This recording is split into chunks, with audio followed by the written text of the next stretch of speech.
Ever been caught red-handed, only to have someone unexpectedly help you cover your tracks? That's exactly where Chapter 5 of The Mark throws us a moment with a locust, sunglasses hiding his intentions, handing Juliet back her precious tube of cream instead of confiscating it. It's such an intriguing setup. When the locust returns the cream, Juliet doesn't even ask why. I'm fascinated by how she just accepts the gesture and his strange smile without a second thought. Today, we're digging into posh trouble, secrets, shifting loyalties, and blurred lines between roles and reality. We'll look at those masks everyone's wearing, Eddie's complicated relationships, Handler Xavier's tricks, and the game that nearly falls apart.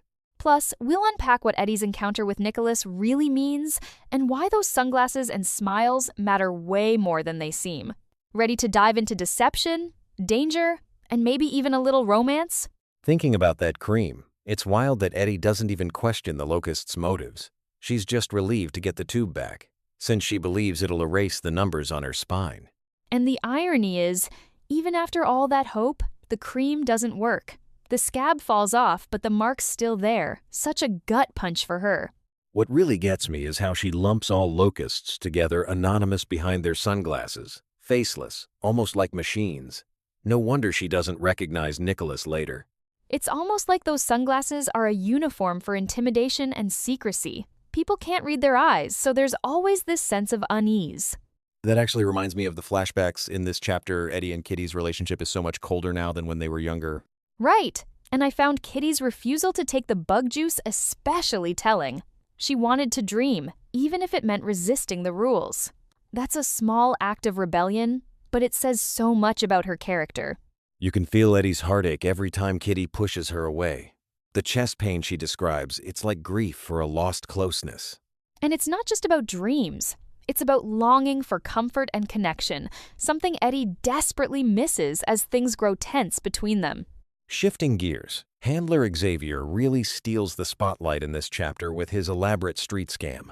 His choice to use Juliet because she looks posh when she puts on sunglasses is so calculated. He knows appearances can be everything when you're running a con. And that moment with the dancing plastic toys? He's pulling strings literally with a hidden pin and string to make it look like magic.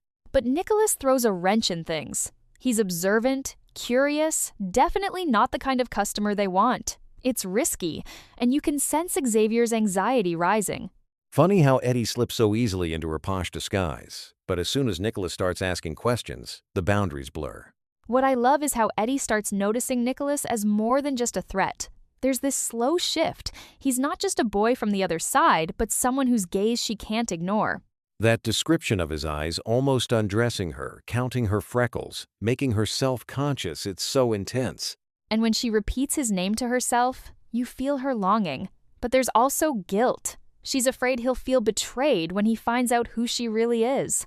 Something that really sticks is the idea of Masks Eddie's generous mask and how she plays her part so well. But by the end, those masks start to slip.